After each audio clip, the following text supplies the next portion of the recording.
40 की उम्र वालों सावधान, यह कागज़ होना चाहिए। अगर आपकी उम्र 40 साल से ज़्यादा हो गई है, चाहे वो 40 साल हो, चाहे वो 42 हो, 45 हो, 50 हो या 60 हो, तो इस वीडियो को आप लोग पूरा देखेंगे, क्योंकि आपके घर में आपके मम्मी पापा का उम्र ज़रूर होगा, दादा दादी का उम्र ज़रूर होगा, चाचा चाची या आपका या आपके बड़े भाई का, किसी का भी, या आपके समाज में, आपके गोतिया में, है ना, गांव में, रिलेशन में। तो ये जानकारी बेहद ही महत्वपूर्ण होने वाला है, क्योंकि यहाँ बहुत बड़ी अपडेट आ रही है 40 प्लस वालों के लिए। आज का वीडियो में इसी पर हम बात करने वाले हैं। देखिए, भारत सरकार जो है इस समय दस्तावेजों पर सबसे ज़्यादा फोकस कर रही है, मतलब डॉक्यूमेंट पर। खास करके मैं आपको बताने वाला हूं 40 प्लस उम्र वाले, जिनका उम्र हो चुका है, जैसे किसी का 45 है, किसी का 50 है, 60 है, 75 है, 80 है ना, तो उनके लिए और उन्हें सावधान रहने की जरूरत है। आखिर सावधान क्यों रहना है, तो इस वीडियो में इस पर भी हम बात करेंगे पूरी तरीके से। देखिए, अब ऐसी कौन सी चीज आ रही है जो कि आपको सावधान रहना होगा, आपको सोचने को मजबूर कर देगा। भाई देखो, वीडियो को पूरा देखना है, पूरी तरीके से मैं स्टेप बाय स्टेप इस वीडियो में इसी पर हम बात कर, हर एक पॉइंट पर यहां पर हम बात करने वाले हैं। देखिए, जिसको कि आपको यहां समझना पड़ेगा, नहीं तो आगे चलकर मुश्किलात का सामना करना पड़ सकता है भाई, मतलब मुश्किल हो सकता है। अब देखिए साथियों, यहां पे सबसे पहले बात करेंगे एसआईआर को लेकर के। आप सभी को भली भांति पता है और इसको जानना बेहद जरूरी है। तो नमस्कार साथियों, मेरा नाम एडवोकेट विजय वर्मा है, आप देख रहे हो टेक्निकल वाले हौसला। साथियों, जितने भी लोग इस वीडियो को देख रहे हो, चैनल सब्सक्राइब अब तक नहीं किए हो, सब्सक्राइब कर लो भाई, आप लोग भूल जाते हो। लाइक कर लो, जरूरी है लाइक करना, और घंटी को बजाना, अगर नहीं घंटी बजाए बजा दो, और सब्सक्राइब कर लिए तो बहुत बहुत धन्यवाद। और कमेंट करो भाई, आपके घर में 40 प्लस वाले कितने लोग हैं, आप किस राज्य से हो, जरूर कमेंट बॉक्स में लाइक करके लिखो, ताकि हमें पता चले। मैं आप लोगों का कमेंट जरूर पढ़ता हूं, लाइक करके लिखोगे, पढ़ूंगा। कंटिन्यू देखो, आप लोगों को बात करेंगे यहां पे यूपी समेत अभी 12 राज्यों में जो है एसआईआर वेरिफिकेशन जो है अंतिम चरण में था, और 6 फरवरी हुए, कितना दिन हुआ है, 5-6 दिन हुआ है। 6 फरवरी को जो लास्ट डेट जो खत्म हुआ था, फाइनल ड्राफ्ट लिस्ट जारी हुआ था, आप लोग को पता होगा। लेकिन चुनाव आयोग ने इसे फिर से 1 मंथ के लिए, यानी कि 6 मार्च तक जो है इसको बढ़ा दिया है। अब 1 महीने के लिए बढ़ाया गया है। आप लोगों को बता दूं, यहां पे 40 प्लस उम्र वालों को सावधान रहने की आवश्यकता है, क्योंकि यहां पे बहुत बड़ी अपडेट है। एसआईआर में बहुत सारे लोगों का नाम वोटर लिस्ट से कटा, बहुत सारे लोगों का वोटर लिस्ट रद्द हुआ, क्योंकि बहुत सारे लोग 2-2 जगह वोटर लिस्ट में नाम रखे थे। बहुत सारे लोगों के पास 2003 का वोटर लिस्ट में उसका नाम नहीं था, उसके पिता का नाम नहीं था, उसके दादा परदादा का नाम नहीं था, माता पिता का किसी का भी नाम नहीं था। तो ये बहुत बड़ी अपडेट है। देखिए, यहां पे मैं आपको बता दूं, टोटल करोड़ों मतदाता ऐसे थे जो यूपी में अकेले 3 करोड़ के लगभग मान के चलिए, मतलब 2 करोड़ 89 लाख मानिए, जिनको नोटिस भेजना था। और ये अपडेट है भाई। और देखिए, यहां पे जो बताया जा रहा है, बहुत बड़ी अपडेट निकल कर आ रही है, जो कि आप लोगों को यहां पे समझना होगा, क्योंकि राज्यों में गिनती भी नहीं कर रहा हूं, मैं बता रहा हूं आपको, समझिए। यहां पे लगभग अभी टोटल जो अगर बात की जाए तो 5 से 6 करोड़ ऐसे मतदाता हैं जिनको अभी नोटिस भेजना है।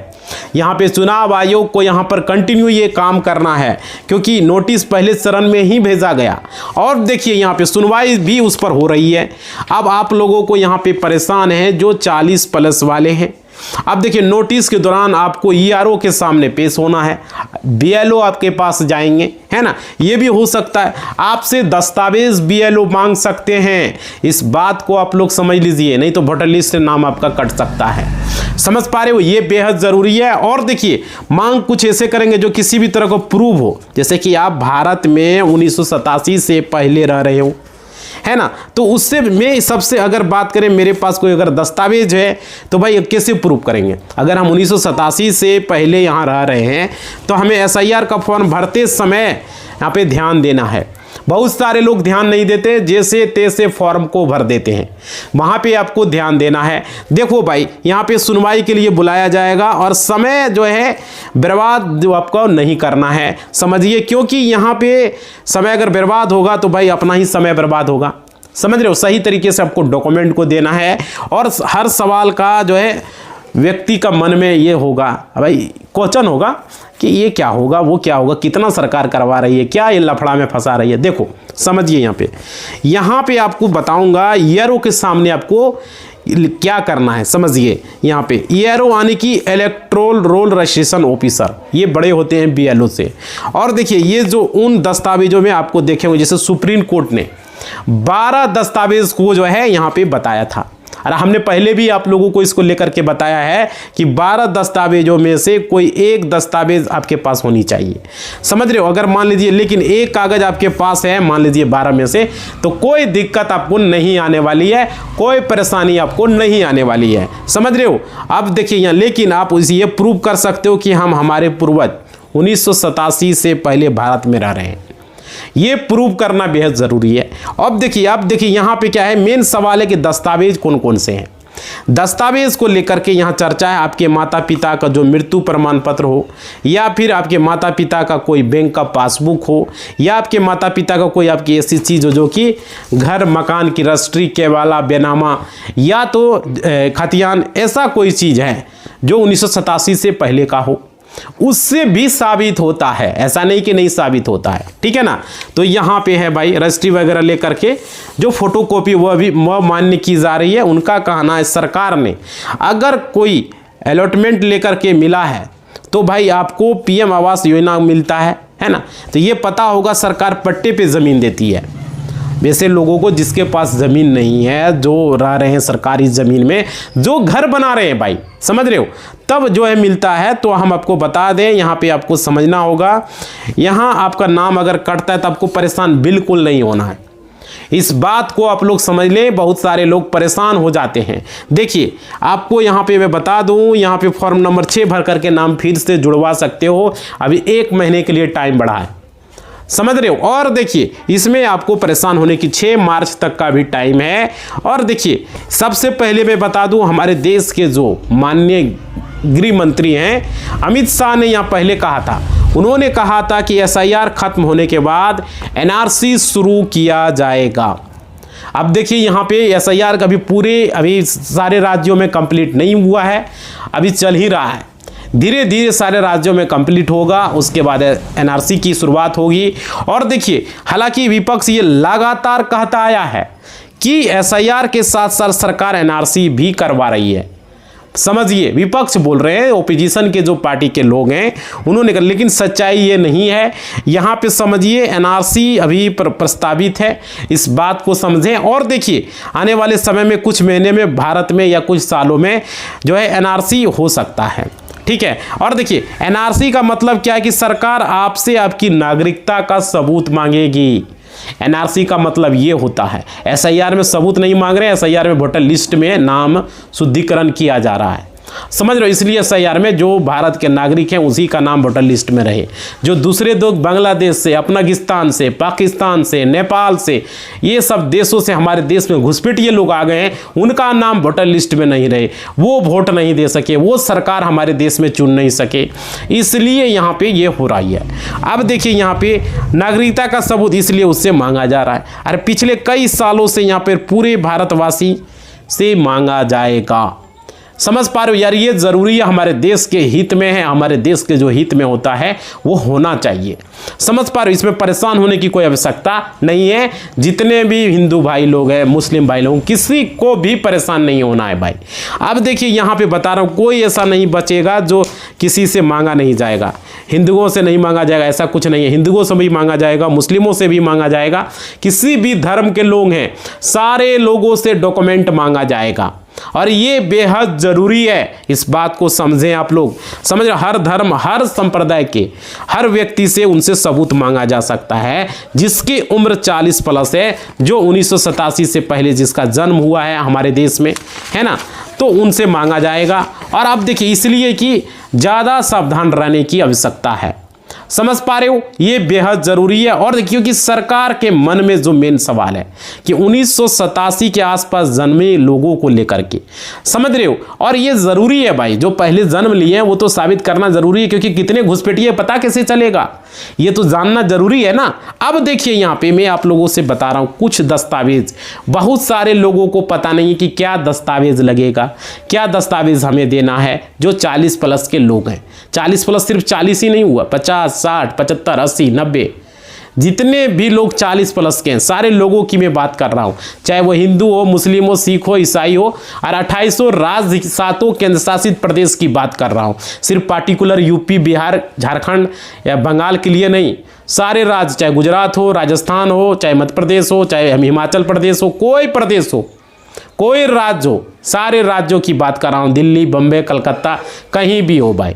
देखो अब कहीं से भी वीडियो देख रहे हो, क्योंकि आगे चल करके भविष्य में आपको बहुत सारी समस्या से आपको झेलना पड़ेगा, क्योंकि किसी भी तरह की समस्या न हो, इसलिए मैं इस पर वीडियो बना रहा हूं, आप लोगों को सही जानकारी लेकर के आया हूं। देखो भाई 40 प्लस वाले को कौन कौन से दस्तावेज रखना चाहिए, पहले ये आपको समझना बेहद जरूरी है। देखो इस वीडियो में ये भी हम क्लियर करेंगे। देखिए नंबर 1 पर सबसे पहले आपको वोटर आईडी कार्ड, सबसे जरूरी डॉक्यूमेंट है वोटर आईडी कार्ड।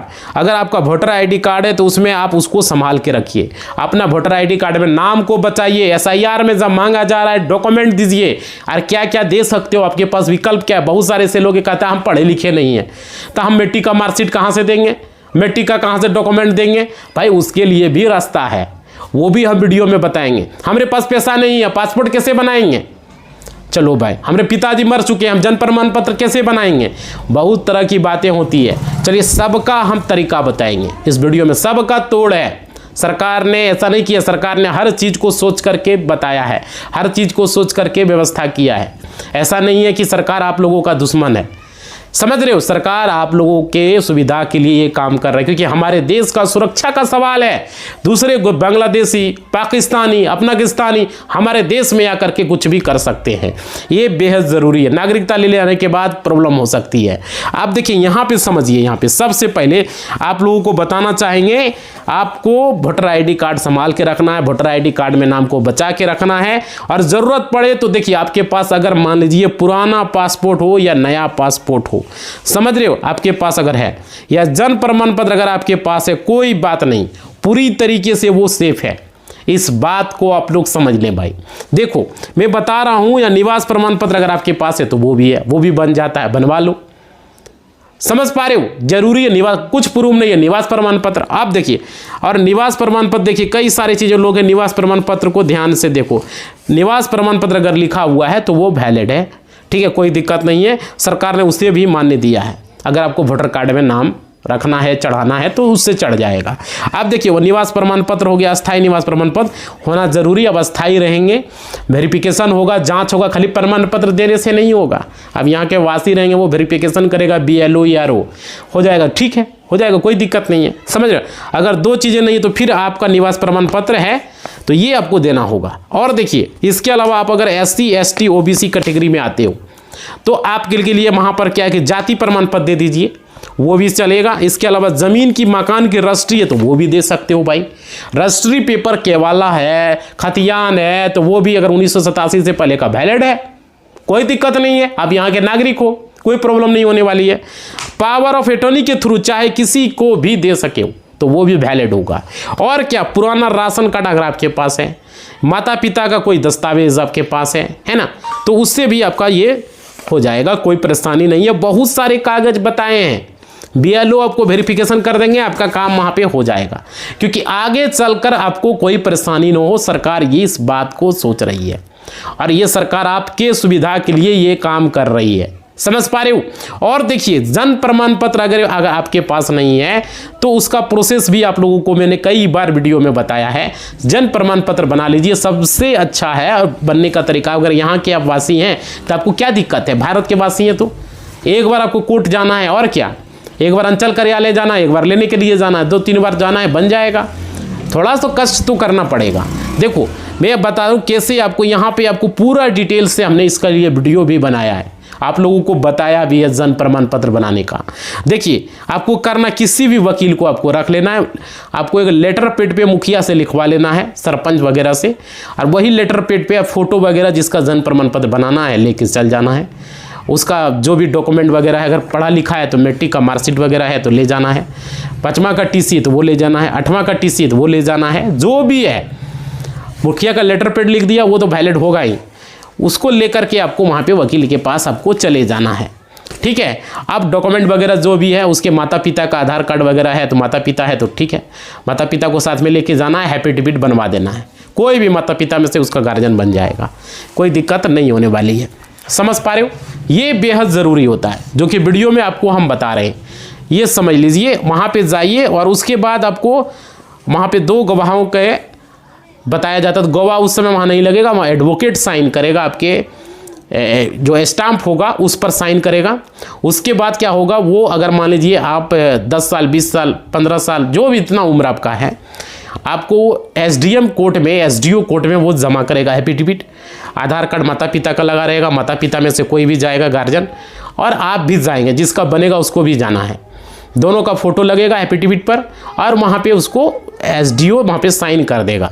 उसके बाद एसडीएम एसडीओ जो भी है वो साइन करेगा, उसके लेकर के आपको ब्लॉक में, अंचल में या अपने ग्राम पंचायत में आपको एक जन्म प्रमाण फॉर्म मिलेगा किताब स्टोर पे, वहाँ से आपको ले लेना है। उसको भर के उसमें 4 गवाह 5 गवाह का साइन होता है, वो साइन कर लेना है और सारा जो एफिडेविट कोर्ट से बनवाए वकील के थ्रू उसको उसमें अटैच कर देना है। माता पिता का आधार कार्ड अटैच कर देना है, आधार कार्ड पर माता पिता का भी साइन, फॉर्म पर भी माता पिता का साइन। उसके बाद गांव के आंगनबाड़ी सहायिका जो भी है वहाँ पर साइन लिखा होगा, जिसका साइन सबसे साइन करवा लेना है फॉर्म पर। उसके बाद आधार कार्ड 4 गो 5 गो जो गवाह मांगता है, देखो अलग अलग राज्यों के लिए अलग अलग हो सकता है, कहीं 4 गवाह मांगता है, कहीं 5 गवाह मांगता है, कहीं 2 गवाह मांगता है, तो जिस हिसाब से है उसके आधार कार्ड पर गवाह का भी आधार कार्ड लेना, उसके आधार कार्ड पर भी साइन होगा, उसका फॉर्म पर भी साइन होगा, फॉर्म पर उसके पिता का नाम, गवाह का मोबाइल नंबर, गवाह का सिग्नेचर फॉर्म पर होगा, आधार कार्ड पर भी गवाह का सिग्नेचर, उसके आधार कार्ड वो भी अटैच कर देना है। सबसे पहले क्या अटैच करना है, सबसे पहले ऊपर में जन्म प्रमाण पत्र फॉर्म, उसके बाद कोर्ट से जो एफिडेविट किए वो अटैच करना है। उसके बाद उसके नीचे माता पिता जो होंगे उनका आधार कार्ड लगा देना है, उनके आधार कार्ड पर माता पिता का साइन, फिर नीचे गवाह का आधार कार्ड का साइन, आधार कार्ड पर साइन, जो 4-5 गवाह है लगा अटैच। और उसी गांव का गवाह होना चाहिए, जिस गांव से हो, जिस मोहल्ला से, जिस वार्ड से, जिस नगर निगम से, जहां मोहल्ला है वही मोहल्ला का। समझ पा रहे हो, ये बनाने का प्रोसेस होता है भाई, हम आपको बता दिए। और जो गवाह बनेगा आपसे उम्र में वो बड़ा होना चाहिए, इस बात को समझ लीजिए। अब यहाँ पे आपको कर लेना, उसके बाद एडवोकेट आपको सारा चीज़ वहाँ एफिडेविट करवा देगा, उसके बाद अंचल से ये सारे काम हो जाएंगे। तो ये जन्म प्रमाण पत्र बनाने का तरीका होता है, कोई आपको नहीं बताएगा, मैं क्लियर कर दूं, अंचल कार्यालय में जमा कर देंगे, काम हो जाएगा। उसके बाद देखिए यहाँ पे आपको सारी चीज़ें आपको समझ में आ गई होगी, अगर नहीं आया तो कमेंट में लिखना। और उसके बाद देखिए पासपोर्ट भी बनवा सकते हैं। अगर जन्म प्रमाण पत्र नहीं बनाना चाहते, पासपोर्ट बनाना चाहते हैं, आपके पास थोड़ा पैसा है, 1500-2000 रुपया लगाना चाहते हो तो पासपोर्ट आप बना लीजिए। पासपोर्ट में ज़्यादा वेरिफिकेशन होता है, क्योंकि पुलिस उसमें वेरिफिकेशन शामिल होता है। पासपोर्ट ऑनलाइन अप्लाई करेंगे और उसके बाद उसमें पुलिस आपको थाने में बुलाएगी, या तो आपके घर भी आ सकती है, तो वेरिफिकेशन कर लेगा। उसके बाद वहाँ पर आपका जो है आपका चेक करेगा कि आपका पूरा कोई क्रिमिनल रिकॉर्ड तो नहीं है ना, तब जाकर के आपका पासपोर्ट इशू होगा। उसमें भी 15 से 20 दिन का समय लग जाता है, ठीक है। तो पासपोर्ट आपको बना दिया जाएगा। तो ये भी एक काम है, पासपोर्ट से भी आप करवा सकते हो, समझ रहे हो, इसमें ज़्यादा आपको प्रॉब्लम नहीं आएगी। अब बर्थ सर्टिफिकेट बनाना तो वो भी है, ये दूसरा तीसरा तरीका बता दिया, ये भी बनवा सकते हो, है कोई दिक्कत नहीं। गांव के प्रधान नोटपैड पर लिख देंगे, मुखिया वगैरह जो भी हैं, सरपंच वगैरह, उसके थ्रू मुखिया, गांव का प्रधान या सरपंच किसी से भी लिखवा सकते हो, वो वैलिड है, वो अपना साइन वगैरह कर देंगे, उस पर हो जाएगा, ठीक है। और देखिए यहाँ पे ये हो गया, क्लियर समझ में आ गया। जिसके पास मार्कशीट नहीं है वो हो गया, जिसके पास टीसी देगा। तो ये बनाने का तरीका होता है, समझ रहे हो, कोई दिक्कत यहाँ समझ पा रहे हो साथियों। देखिए, क्योंकि पुराने से पुराने दस्तावेज अगर आपके पास है तो ये और बहुत सारी अपडेट जिसको लेकर के हम क्लियर कर रहे हैं, जैसे कि 2003 की वोटर लिस्ट जो थी उसमें अपना एक अलग महत्व था, क्योंकि उसके थ्रू जो है एक लिस्ट बनी थी, उसी लिस्ट में लोगों का नाम नहीं अगर है उन्हें जो है चेक करना पड़ता है। अगर 2003 में नाम आपका है तो आपको कोई डॉक्यूमेंट नहीं लगेगा, ये बातें आप लोगों को पता होगा। और देखिए यहाँ पे सपोज कीजिए कि मान लीजिए आयुष्मान कार्ड बनवाते समय वहाँ पर आपसे कहा जाता था कि आपका नाम लिस्ट में नहीं है, ऐसे सुने होंगे। तो ये अलग बात है आयुष्मान कार्ड को लेकर के, हम उसको नहीं कर रहे हैं, लेकिन आप लोग सोचिए ऐसी कौन सी लिस्ट है जो कि मेरा नाम नहीं है। बात यहाँ पे तो यहाँ पर 2003 की वोटर लिस्ट है, यूँ कहें 2011 की जो जनगणना हुई है थी वो भी आप लोगों को पता होगा। तो ये सारे चीज़ों को यहाँ पे देखा जाता है। बहुत सारे ऐसे लोगों का नाम जो 2003 वोटर लिस्ट में था तो उनको जो है कोई डॉक्यूमेंट नहीं देना पड़ा। जिसका 2003 वोटर लिस्ट में नहीं है, जो 40 प्लस हैं, उनको ही डॉक्यूमेंट देना है, जो 1987 से पहले जन्म लिए हैं। इस बात को समझने, चाहे आप किसी भी राज्य से वीडियो देख रहे हो भाई, और जहाँ भी SIR होगा ये वीडियो काम में आएगा, क्योंकि हम कंटिन्यू करके आपको बता रहे हैं, समझा रहे हैं। और देखिए यहाँ पे और चीज़ें मैं आप लोगों को बताना चाहूँगा। देखिए यहाँ पे जो अपडेट निकल कर आ रही है, यहाँ पे पूरे मतलब भारत के अगर परमानेंट अस्थायी निवासी हो तो 2026 में जनगणना हो रहा है, जिसका वीडियो भी हम आपको बनाए हैं और बताएं क्या क्या 33 सवाल आपसे पूछे जाएंगे इसमें। समझ रहे, टोटल 33 सवाल होंगे।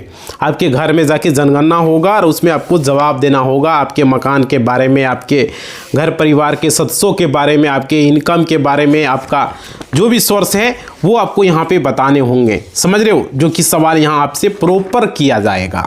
तो ये वीडियो हम आप लोगों के लिए इसलिए बना रहे हैं। और देखिए सोशल मीडिया पर कंटिन्यू हम बता रहे हैं SIR को किसी नई सरकारी पेंशन नगद योजना के रूप में भी प्रचारित किया जाता है। बहुत सारे लोग वीडियो बनाते हैं, लेकिन आधिकारिक तौर पर SIR जो है वो स्पेशल इंटेंसिव रिवीजन का संबंध चुनाव आयोग यानी इलेक्शन कमीशन से है, न किसी जो है सीधी नगद योजना से है। याद रखिएगा। और क्या, स्पेशल इंटेंसिव रिवीजन या चुनाव आयोग के द्वारा वोटर लिस्ट में इलेक्टोरल रोल को घर घर जाकर अपडेट करने का एक विशेष अभियान है। समझ रहे हो। और देखिए इसका है मृत व्यक्तियों के नाम को हटाना, नए मतदाता जो 18 प्लस हैं उनको जोड़ना, पते की गलतियों को सुधारना, और दूसरे लोग जो दूसरे देश से है उनका नाम को हटाना, जो भारत के नागरिक हैं उन्हीं का सिर्फ नाम यहाँ रहना। SIR का मकसद यही है, क्योंकि वोटर लिस्ट को सुधारना एक तरीके से, नए तरीके से। और क्या 40 की उम्र का क्या कनेक्शन है वो भी समझ लीजिए, वो भी हम बता दे रहे हैं। देखिए 40 या उससे अधिक आयु के लोगों के लिए सावधान रहने के लिए इसलिए कहा जा रहा है क्योंकि यदि उनके वोटर लिस्ट में यानी कि वोटर कार्ड में कोई गलती है या नाम में लिस्ट से कट गया तो इस अभियान के दौरान उसे सुधार कर लें, नाम को जोड़ लें। समझ रहे हो। यदि आप अपनी पहचान या वोटर लिस्ट में सुधार करवाना चाहते हो तो आपके लिए जो है दस्तावेज है, आधार कार्ड पते का सबसे बड़ा प्रमाण के रूप में है, आयु प्रमाण पत्र, pan card, high school marksheet, ये सब चीज़ें।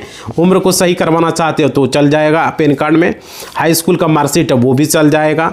निवास में बिजली बिल भी दे सकते हो, जरूरी नहीं कि निवास प्रमाण पत्र है। रेंट एग्रीमेंट दे सकते हो, बैंक का पासबुक दे सकते हो, पासपोर्ट साइज फोटो फॉर्म 6 भर के आप दे सकते हो। समझ रहे हो। ये सारी चीज़ें हैं। सोशल मीडिया पर दावा किया जाता है कि 40 उम्र के बाद कोई नई सरकारी पेंशन शुरू हो रही है, ऐसा कुछ नहीं है। मैं क्लियर कर दे रहा हूं, क्योंकि सीनियर सिटीजन सेविंग स्कीम या निवेश योजना अभी भी 60 वर्ष के मामलों में 55 से 50 से निवृत्तियों के लिए शुरू होती है। याद रखिएगा, ऐसा कुछ नहीं है। और देखिए बिहार और अन्य राज्यों में आमतौर पर 60 वर्ष की आयु के बाद ही मिलती है। 40 प्लस के लिए ऐसा कुछ नहीं। बहुत सारे लोग वीडियो बना रहे थे कि 40 वर्ष की आयु में पेंशन का कोई आदेश दावा नहीं। वर्तमान में जो केंद्र और राज्य सरकार द्वारा 40 वर्ष की आयु से वृद्धा पेंशन शुरू करने का कोई नियम नहीं है। बहुत सारे लोग वीडियो में बता रहे थे, इसलिए मैं बता रहा हूं। और क्या, SIR अपडेट के तहत ऐसा आपसे कोई पैसा अगर मांगता है तो बैंक OTP मांगता है तो आपको तुरंत मना कर देना है। चुनाव आयोग की एक प्रक्रिया होती है जो निःशुल्क होती है, इसमें कोई चार्जेस नहीं है। और देखिए 40 प्लस को नाम रखने के लिए बहुत सारे लोगों को पता नहीं है, कॉल वगैरह आता है तो बचें। समझ पा रहे हो आप, क्योंकि ऑनलाइन होता है। या नज़दीकी BLO के पास जाएं, जो स्कूल में आपका BLO होता है, उनसे संपर्क करें। ये सब चीज़ों में समझ रहे, किसी का भ्रम में आपको नहीं आना है, याद रखिए। इसलिए मैं वीडियो बनाया हूँ, समझ रहे हो। इसी बात के साथ इस वीडियो को हम समाप्त कर रहे हैं।